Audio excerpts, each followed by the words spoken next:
Erick. Good morning, Erick. Hi. I'm so glad to see you. Finally. I'm glad to see you as well. Happy to be here. Thank you for having me. Are you okay? Yes, I'm okay. I think I'm all set and ready to go. Very excited to get this going. Yeah, is this your first speech performance in front of Ukrainian audience? I think you could say that, yes, it is my first time speaking for a Ukrainian audience. So I'm honored to be here and for you to be my first audience. Thank you very much. Thank you. There are now about 2,000 viewers, participants on the platform. So let's start your blog, your performance. And after that, our audience will have an opportunity to ask you a couple of questions, okay? Yes, that sounds amazing. Okay, so the virtual stage is yours. Thank you very much. So hello, everyone. Let me briefly introduce myself. My name is Erick Smet. I work for TrendWatching, a consumer trend firm, and we spot trends globally and locally. So we look for global insights and translate those to local opportunities, basically. And it shouldn't come as a surprise that the world is always changing. But for a long time, I have begun my presentation with this statement every time, because as a trend researcher, it feels like the most obvious statement in the world today. But 2020 has been a year, so I need to start opening up my speeches with a different type of quote. And I don't typically quote Vladimir Lenin, but this quote captures the world today perfectly, because there are decades where nothing happens, and then there are weeks where decades happen, as proven by the year behind this. To briefly illustrate what we've been through, January had the Australian bushfires. In March, the World Health Organization declared COVID a global pandemic. In June, the death of George Floyd happened, and worldwide Black Lives Matter protests arose. And this is just to name a few. And the movement of people around the world came to a screeching halt as a result of COVID. And with that, the global economy as well. And millions of us became the BBC dad. I'm not sure if you've seen this, but this newscaster from the BBC was trying to deliver the news, but his kids kind of got in the way. And we all had to figure out how to balance our lives at homes with our work lives. And also businesses had to adapt and they had to pivot. This animal sanctuary offers goat and llama video calls where you can have an animal drop in on Zoom. And you might think that this is a niche type of organization, but they have been booked for the upcoming year and even into 2022, which shows that when you get creative, there's lots of opportunities for every business. And it's easy to feel overwhelmed because of all this change. But I am here to tell you that you should not panic, because ever since the past couple of thousand years, we are still the same humans with the same human needs. And yeah, the Maslow pyramid is still in effect today, despite all of the change, the unprecedented change that is happening around the world. Okay, I have to admit, some basic human needs have been added, but in general, it has remained the same. And this is kind of what we research at TrendWatching, because when change bumps up against these core human needs, it creates tension. And as mentioned previously, COVID has led to a lot of change happening. So there's a lot of tension and a lot of unsatisfied consumer expectations. And this is how we plot a course at TrendWatching. We don't ask consumers anything. We don't talk to consumers because they usually will not know what they will want in the year coming. So instead, we look to innovations that consumers are already lavishing love and attention on today. And we use those insights to draw new insights about the future needs and wants of your consumers. So basically what we want is for our clients not to meet consumers' expectations, but set them instead. Because innovations resolve the tension and create new expectations. And this is what we call the sweet spot. So if you were to innovate just based on the changes you see happening around you, you get novelties, something that won't catch on with the general public. If you innovate only on the basic needs, you will get more of the same, and you won't stand out. And as mentioned previously, when basic needs bump into drivers of change, you get expectation gaps. And when it all comes together, you hit the sweet spot. And I have included a couple of these sweet spot innovations in my presentation today. And this bumping of basic human needs into drivers of change has led to an expectation economy, because you no longer just compete within your industry, but you compete with all other brands best in class. And this is what we call expectation transfers. So expectations that occur in the health and well-being sector can easily be transferred to food and beverage as well, and vice versa, and also could also transfer to nonprofit. So a lot of what I will be showing you today are innovations that are also outside of your usual areas of focus and industry, to really inspire you of the expectation transfers happening today. And you might ask, how does COVID fit into this model? Well, each year we present and we write a 2021 trend report, which is what the presentation of today is based on. And to start off, we really have to understand what basic human needs have been heightened and changed as a result of the pandemic. The first one being health and well-being. It shouldn't come as a surprise that there's a renewed focus on hygiene, both indoors and outdoors. People are taking better care of their health to prevent getting sick, to build their immune system. And our mental health has also taken a big hit, with people being locked inside and not being able to go outside, meet with their friends. And we've seen an increase in home workouts, of course, people not being able to go to the gym anymore and taking their fate into their own hands. And one particular stat I like is that 59% of consumers in Europe are now more conscious about their overall health as a result of COVID-19. And 72% plan to eat and drink healthier as a result. Our needs regarding connection have also changed quite a bit, because the icon you can see on the slide is a paradox in itself, because we are not able to hug all of the ones we would like to hug. So as a result, we are resorting to the online spheres and shifting to digital interaction instead. This is proven by the search and video chat platforms and an increase of 180 million people using social media between July and September of 2020.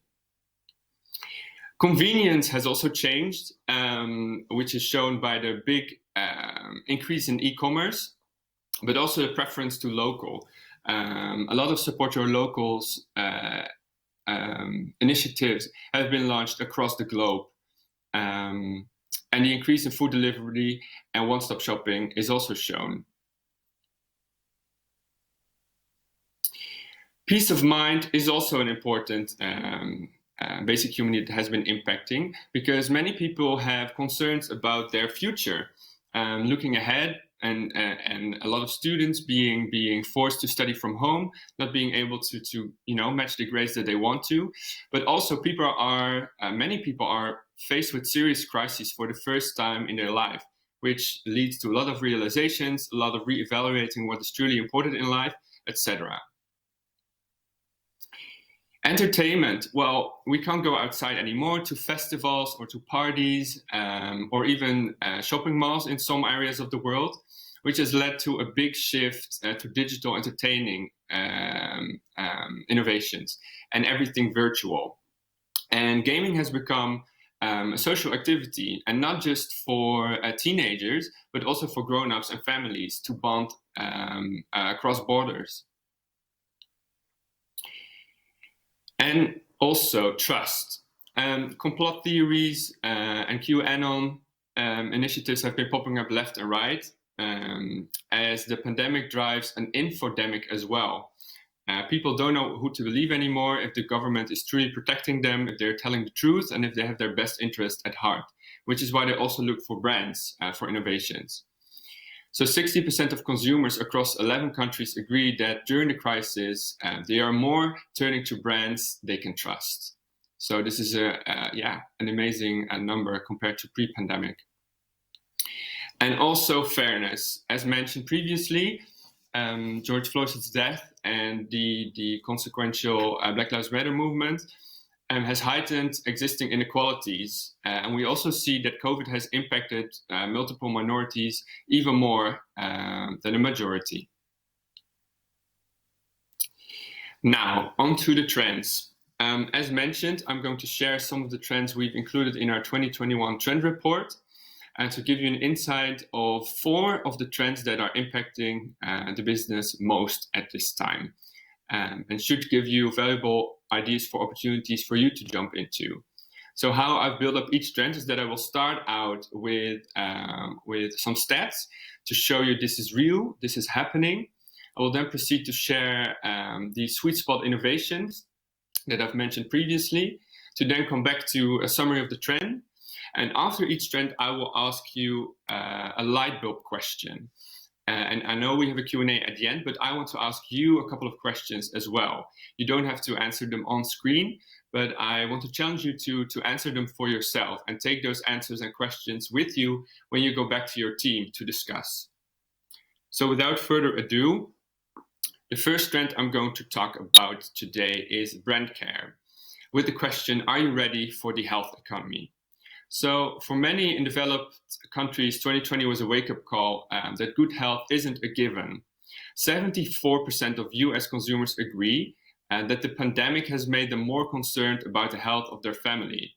And meanwhile, the pandemic is reversing decades of progress on healthcare, with the world's poorest and most vulnerable most affected. And studies are linking COVID deaths to poor air quality as well.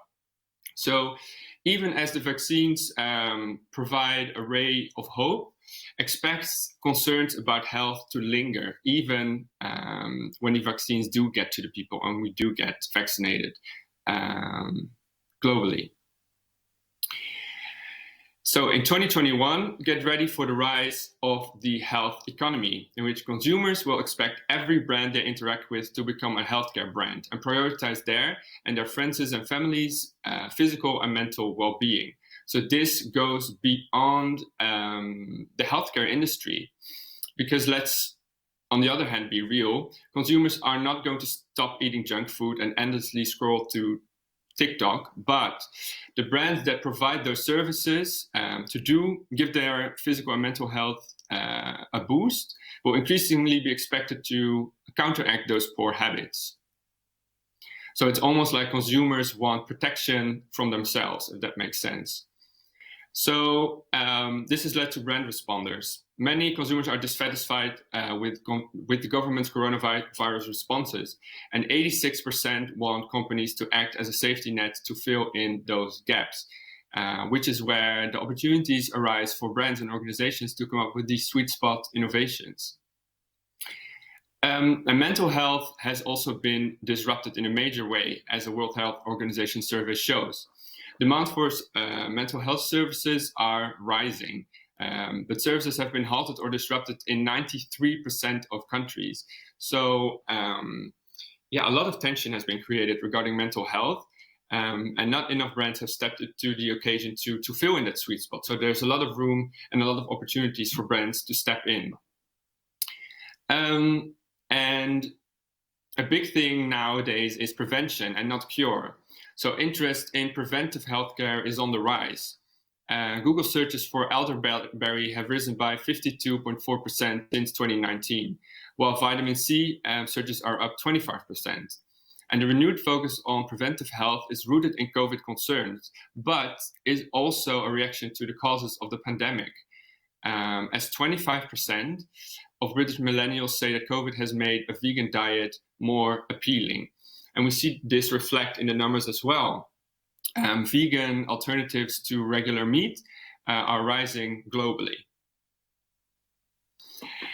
And it isn't all do good and climate positive because the healthcare business is a big business.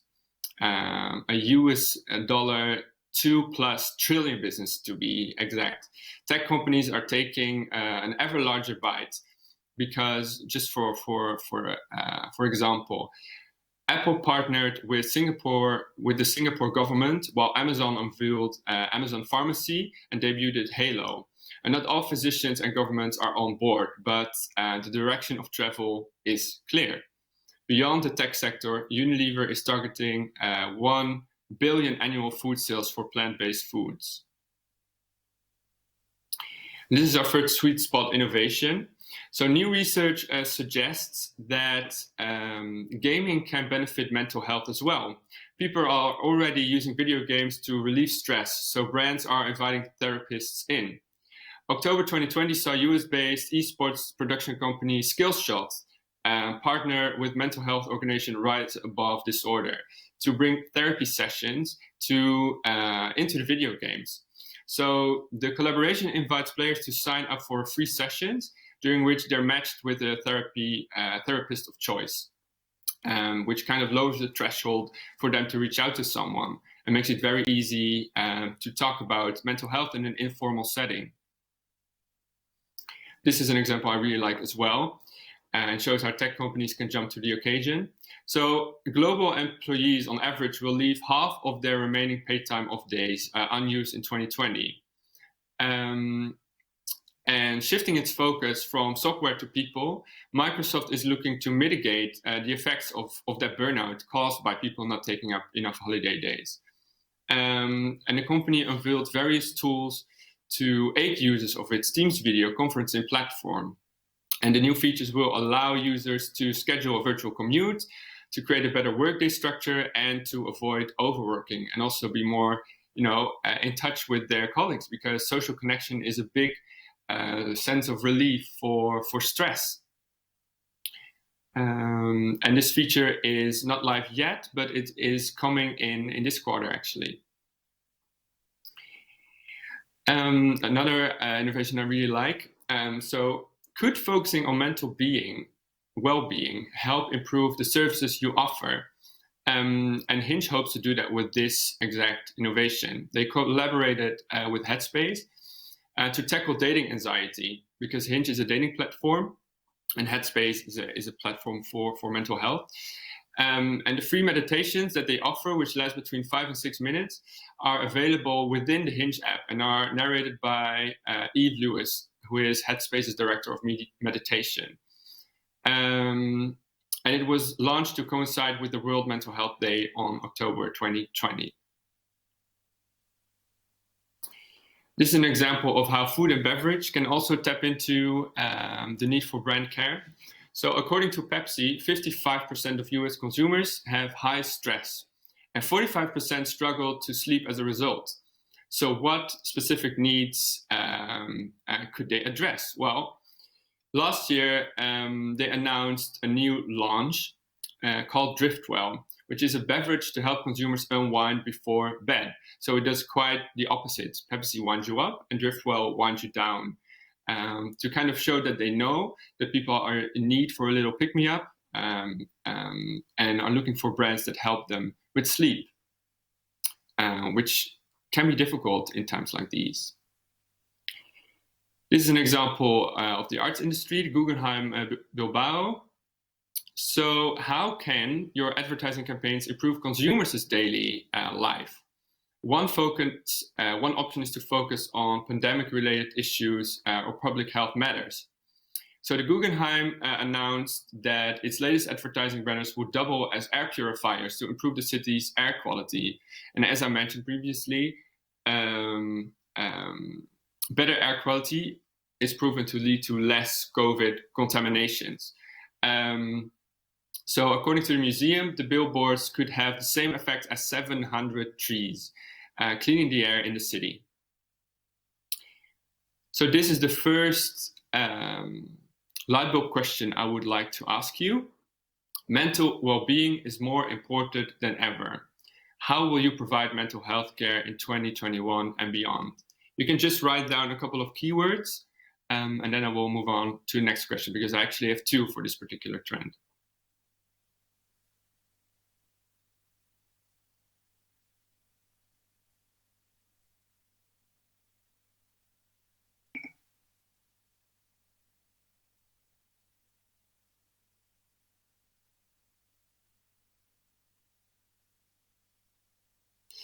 Okay, and the next question. With all sorts of brands moving into the caring space, how will that impact your messaging and people's willingness to donate to charities that provide care? Because if everyone is jumping on the charity board, how will you differentiate yourself? Again, I'm going to give you 10 seconds and then I will continue with the second trend.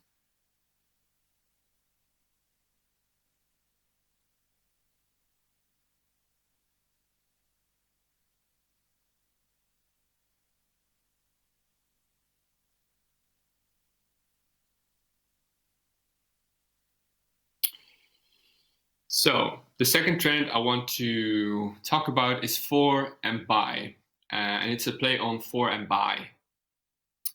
Just for reference, a long brewing dissatisfaction with capitalism has collided with the inequalities amplified by the pandemic, as noted previously.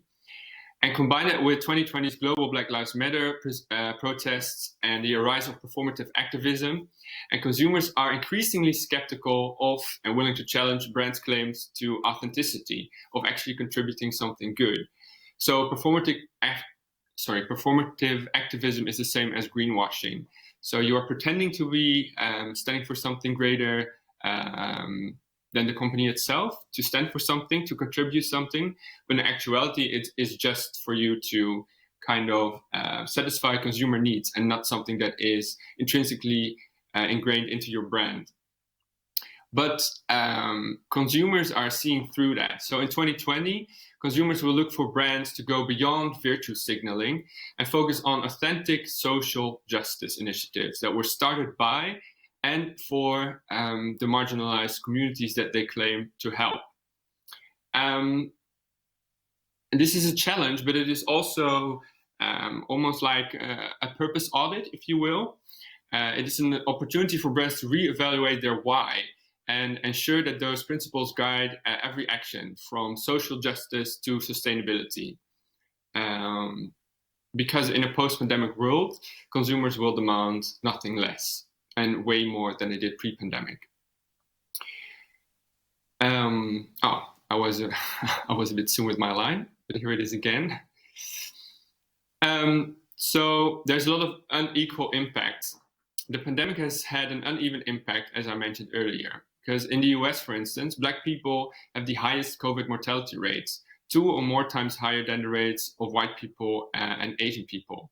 And the same stats match up globally. Taking a global view, where women comprise of 39% of the global employment pool, but account for 53% of overall job losses. So you can see the discrepancies on a global scale as well. Some economists are concerned about a K-shaped recovery, with some segments of society recovering sharply, while others decline even further, which further widens the inequality gap. And one glimpse of that would be this one. So billionaires' fortunes climbed by 27.5% to $10.2 trillion, which is pretty painful, given that so many people are struggling right now. So the pandemic didn't create these disparities. It's just highlighted and heightened pre-existing issues. Even before COVID hit, many people were frustrated because in January, pre-pandemic, January 2020, the Edelman Trust Barometer revealed that 56% of global respondents believe that capitalism in its current form is doing more good than harm. Sorry, the other way around, more harm than good. So the fact is that a few of those sentiments, a growing sense of inequality and unfairness, will be even more relevant in 2021. So speaking out against inequality isn't optional. 71% of consumers believe companies have more responsibility than ever to address social justice issues. And one study across 18 markets, I believe, found that 4 in 5 people agreed brands should take action in support of Black Lives Matter. And many brands have, of course.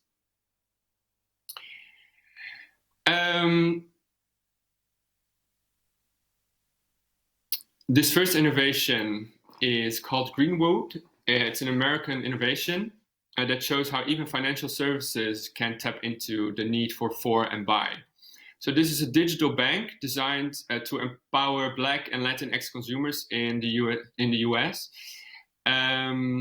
And every month, Greenwood will provide a $10,000 grant to a Black or Latinx small business owner that's a Greenwood customer. And they also support various local initiatives to build up the community and give them an advantage instead of a disadvantage. This is a campaign by Sephora to encourage retailers and customers to commit to change through visible spending. It was a campaign launched in 2020 of November, and they committed to dedicate 50% of shelf space to Black-owned businesses to give them a stage and give them the opportunity to grow and flourish. And this is based on the Black community comprising of 50% of the American population, so they should also have 50% of the shelf space. And this is an example by Trading Black. So how can you credit, reward, and champion the cultures and creators your brand takes inspiration from? And how can you help those creators challenge unethical business practices? This is an example by a group of Aboriginal business owners. It's a collective that promotes transparency and ethical practices among businesses trading in the Aboriginal culture. From Australia. So the collective hopes to educate Australian consumers and non-Aboriginal business owners about cultural appropriation and the need to give back to the community when selling Aboriginal products. So cultural appropriation is when you borrow and take from someone else's culture and benefit from it without giving back to that specific culture that you borrowed and gained ideas from. So according to a 29 US solar industry diversity study, 88% of senior executives are white and 80% are white. So could we promote industry diversity, also create better products and services? Well, this is a question that we Solar jumped into. It is a community that provides affordable energy to low and moderate income and families. Launched in Maryland in the US, the company allows consumers to purchase or lease panels located in local solar farms, and the energy powers consumers' homes receive credits on their energy bills as a result. So the company is the first Black female-owned energy company in the US. So let me ask you this. How will you communicate true authenticity in 2021? Are you able to quickly adapt marketing and fundraising campaigns to reflect and align with topical issues?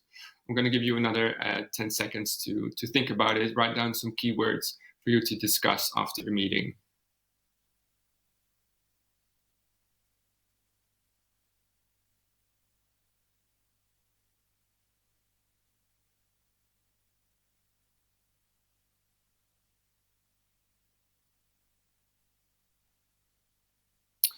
And the second question, the creation of more diverse businesses can have a domino effect. What will you do to pay it forward in 2021? How can you up your game when it comes to paying it forward, either to the planet or to those in need, minorities and marginalized groups?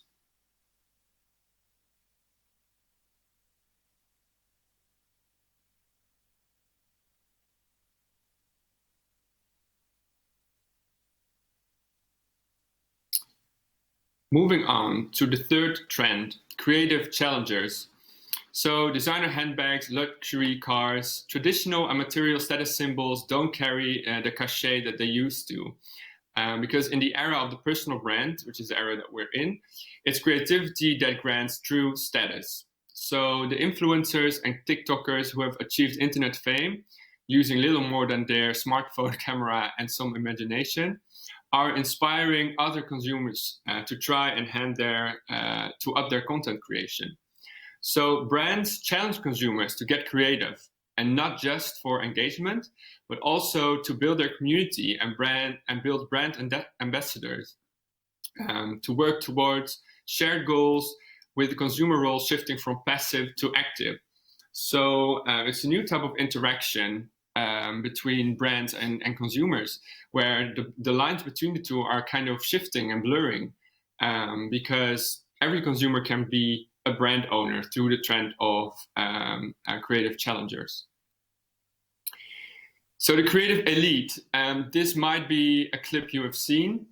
The rapid growth of TikTok, combined with the ever-lowering barriers to starting a side hustle or business, means that every spark of creative genius can be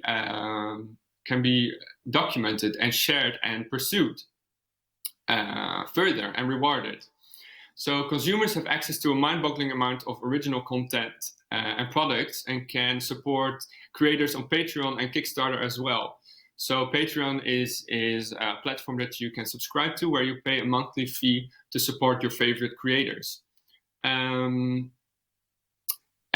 you've probably seen this meme come across of a guy just skateboarding along the highway, and he has now made a business out of it. So consumers are reasoning, if I'm stuck at home, I might as well gain some knowledge or engage in creative pursuits. And as they see their peers do the same, the pressure to use this time, get creative and be productive, and therefore gain status increases. So an online education platform, Coursera, saw a 1,500% uptick in month-over-month demand for courses. But there's more indicators. So globally, 58% of consumers are trying new cooking methods, and 47% are trying new hobbies or returning to old ones, according to a study by Accenture. And another factor driving consumers to immerse themselves in imaginative pursuits, stress. As a result of the pandemic, many are experiencing stress because heightened work pressure, not being able to relieve stress. So 80% of consumers globally report experiencing stress. And they're turning to creative activities which have been scientifically proven to reduce stress. Because if you just zoom out for 45 minutes and flex your creative muscles, if you will, this relieves anxiety. Which is exactly what some consumers are looking for in times like these. So there is an opportunity to encourage this creativity and foster collaboration, because you might start seeing the link as well between this trend and the first one that I shared about brand care. So creative challengers is a way as for a brand to kind of show that they care, because engaging with them in this new and creative way also helps them work on their mental health at the same time. Samsung and UK-based design magazine Design launched Out of the Box, which is a contest challenging entrants to design items for the homes that can be created out of card boxes. So it was a global contest, which is driven by Samsung's e-packaging that is designed to be repurposed.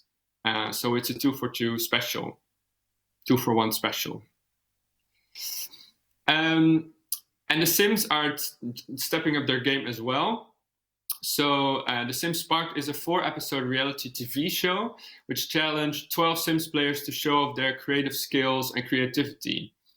Contestants were required to build characters, worlds, and stories in timed challenges, with themes including supernatural and an unconventional build.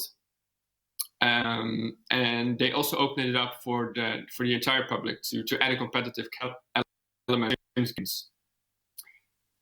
This is a Polish example. So Poland-based video game studio CD Projekt Red revealed the winners of its cosplay contest, designed to promote its upcoming game, Cyberpunk 2077. So the global competition required entrants to create their own costumes and transform themselves into characters from the game.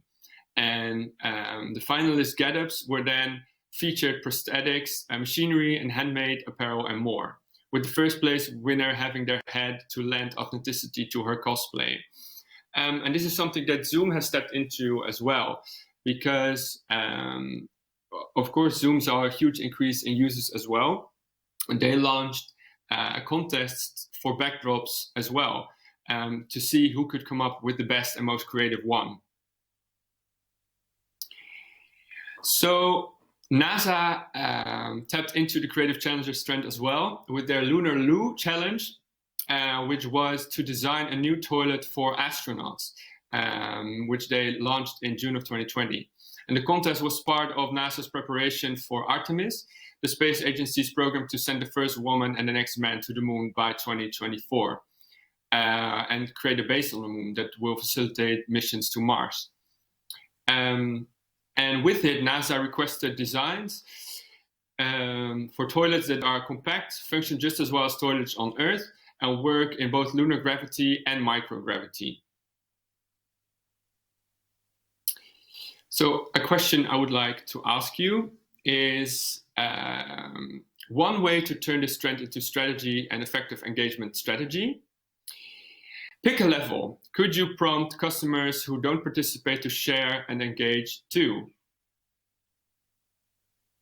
I'm going to give you another 10 seconds to write your answers down, and then we'll move on to the next one.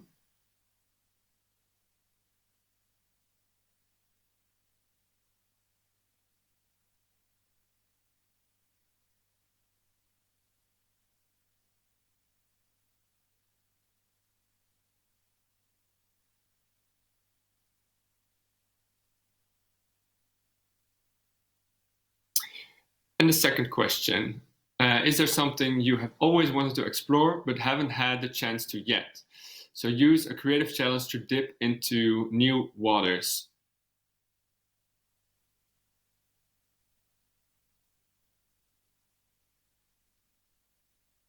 So just to illustrate, Samsung's contest helped the brand reimagine its packaging and sustainability, while also tapping into the zine's creative readership. So can you also collaborate with another brand to come up with this creative challenge?